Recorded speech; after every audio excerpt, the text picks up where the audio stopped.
Hey guys, and welcome to Wrestling Days. Just finished watching Payback. I've done my initial reaction, and so this is just going to be a bit more of an in-depth look at Payback as a whole. So let's start off with the pre-show. We had Corbin against Ziggler.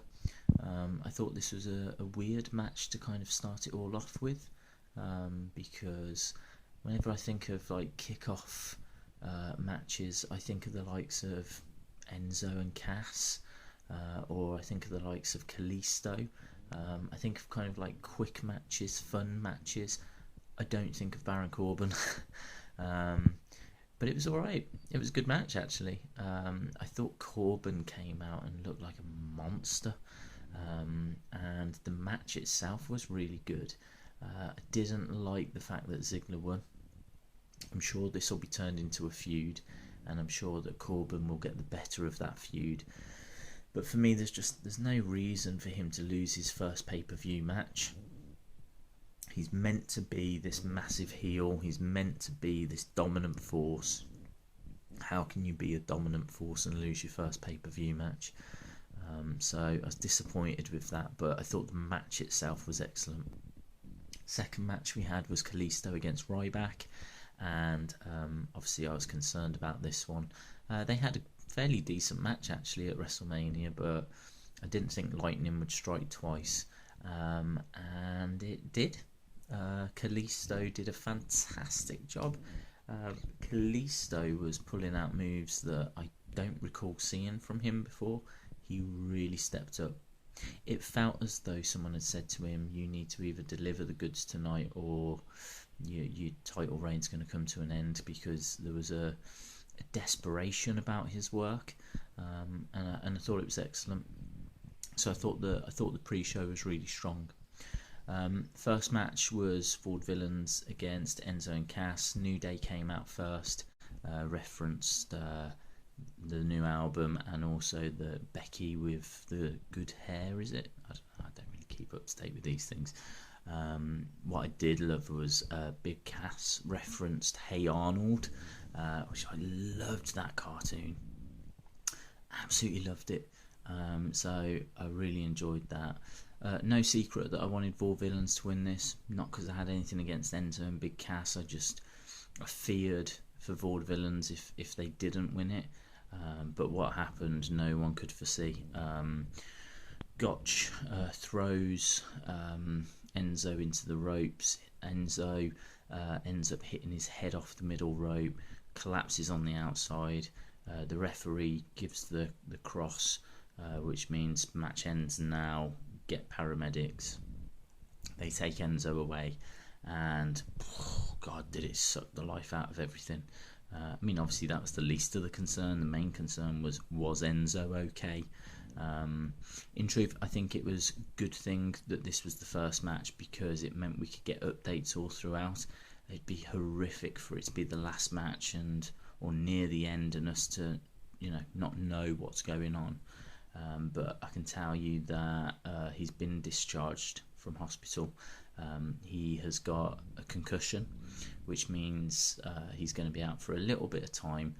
They're not going to bring him back until he's 100%. It's obviously a lot of press around concussions and all that kind of stuff, so he needs to be 100%. But it's nothing too bad. Certainly doesn't seem to be anything too bad. I mean, you feared the worst. It was horrific. I don't know where we go match-wise from here. I don't know if they do a rematch. Don't know if it's a no contest. I don't know if Vaudevillains now get to face New Day. I'm sure there'll be clarity on all of that on tomorrow's Raw. But doesn't really matter, does it? Gotta be honest, the only other thing I'd say about this is, if I was Vaudevillains, now we know that Enzo is okay, I would use this. I really would, because I think that, they've just brutalised him. They've in their first pay-per-view match sent one of the most popular guys on the roster to hospital. They have to use that. Because I just think now that they could be known as this hard-hitting, traditional tag team, and they can back it up, and they can reference this moment. So I think this will be good for vaudevillains. I really do. But let's just make sure Enzo's all right first. Second match, wow, did they have a task to follow that, and that task was given to Owens and Sami Zayn. I said on my initial reaction that the fact that these guys had to follow that, the fact that their backstory was as strong as what it was, meant for me that this was the match of the year so far. I would go with this over Zayn Nakamura, only just. And I may even change my mind when I go back and watch them, but it just felt like they had such. I mean, to take that moment where Enzo is being taken off to hospital, and fast forward 10-15 minutes, you got the crowd on their feet saying this is awesome, chanting this is awesome. You know you've done something pretty special if you can do that, and that's exactly what they did. Action inside the ring, outside the ring. It was brutal, but in a really fantastic way. And then I loved the fact that Owens went straight onto commentary for the next match. You just didn't know what was going to happen. I thought he did well on commentary as well. He wasn't really calling out the spots. He was just being like a heel commentator and putting down Byron and putting down Michael Cole. But it was entertaining. I'm not saying he's got a future in commentary, but just didn't, didn't know what was going to happen. And then out of nowhere, Sami Zayn comes running back out and the fight starts up again. The Miz versus Cesaro match I thought was really strong, really strong. Some fantastic moments in this. They did an excellent job of keeping that momentum going. And then the fact you had Sami Zayn coming out, and then you had a fight with Zayn and Owens on the outside, it was just I couldn't keep up with it all. It was absolutely brilliant. This really was for me the pinnacle of the show. Kind of the ending of that first hour felt like this was a real special pay-per-view. And in truth, it was a great pay-per-view, but it's just a couple of moments where you just go, they've kind of let themselves down a little with that. So after Miz gets the victory because of the distraction, so Miz remains the Intercontinental Champion. After that, we get Ambrose against Jericho, and again, this was a brilliant match. It kept that momentum going. What else did you expect? It was always going to be a brilliant match. They did a great job. Ambrose got the victory. He needed that victory. I would have had a big problem had he have not picked up that victory, but thankfully he did. Next we had the Divas. Charlotte came out in that robe and looked absolutely stunning. I really think Charlotte's fast forwarded her character. She's just looking so much more confident in this heel role now. So she was looking fantastic. Natalia looked brilliant. She came out with Brett. Brett looked really healthy, really healthy. It was brilliant to see. To the point where, brilliant match, what you would expect, back and forth, loads of figure fours into figure eights, sharpshooters, again inside and outside the ring, beautiful moonsaults, or moonsault I should say, from Charlotte. She does that so well. It finished with a screwy finish, which we need an answer on. Didn't like the screwy finish at all. They lose points for that. I would much rather Charlotte just won clean, or Rick had found a way to interfere again. But screwy finish with the referee. I can't remember his name. Is it Robinson? He just called for the bell. It was meant to be a play on the Montreal screw job, but God, we've had enough of that, or I've had enough of that. I don't need that playing out anymore. It was a fun little moment at the end to see Natalia put Charlotte in the sharpshooter, and at the same time Brett putting it on Ric Flair. Didn't look like Brett wanted to let go of that sharpshooter as well, because he held on for it a little bit longer. Charlotte keeps the title. I'm sure we'll get an answer tomorrow as to what happened with the ref and everything. But it just kind of, the match was fantastic. The finish just dropped the ball. After that, we got the announcement, and the announcement also dropped the ball because the announcement is there is no decision. He had to choose between Shane and Steph, and he's decided to let them both run Raw. This is clearly building towards brand split or some kind of battle for control. I know that Triple H, Steph, and Shane are on Raw tomorrow. I just imagine there'll be quite a showdown on that. A lot of rumours that this is building towards Triple H against Shane at SummerSlam. The problem with this is that I think Shane probably steps away at that point, which would mean Triple H is winning, which then means that the Authority is still in power and nothing changes.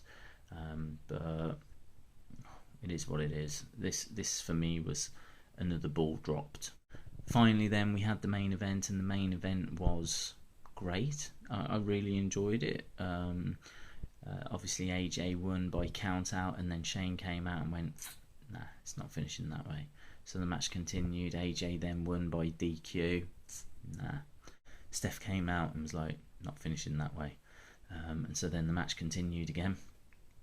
Gallows and Anderson came out, but it didn't look like Styles requested that. So there was no heel turns. The Usos came out to even up the numbers. Roman picks up the victory at the end. It's no great surprise, but I thought the way they went about doing it was excellent. I suppose the big surprise was that the rematch has already been announced. 3 weeks' time, we get AJ Styles against Roman Reigns. I don't see it changing again, though. That's the only problem. So, I don't know. That felt a little flat as well. I would have liked that to have played out maybe on Raw tomorrow, rather than just announcing it. It's going to be in 3 weeks' time. The fact there was no Seth Rollins, the rumours were really strong, and I believe he was backstage. The fact he didn't come out or make any kind of appearance was a bit of a disappointment. Balor, big rumours that he was going to debut, didn't. Bit of a disappointment. There was a lot of great stuff in here, as I've already said, and then there was just a couple of moments that just let it down. I think that decision probably annoyed the most people. The crowd were brilliant, really vocal, but for me just a bit too vocal on them CM Punk chants. This is years ago now, and he's in UFC. So I know it was Chicago, but I really just wanted to listen and hear what was going to happen with Raw. So that was annoying. But other than that, they were brilliant. Booing the hell out of Steph and booing the hell out of Roman. So I can't be too harsh on the crowd for that one moment. All in all, then, as we said, really, really good show, great show, and it's just set Raw up and the future up to the point where I'm really intrigued to see where we go. Could still be a brand split. Still going to have Rollins return at some point. There's going to be Balor debut at some point. Clearly we're building towards a Triple H Shane match, which will happen at some point. Enzo is going to return to a hero's welcome at some point. So yeah, look, WWE's in a really good place at the moment, and this was a really entertaining night.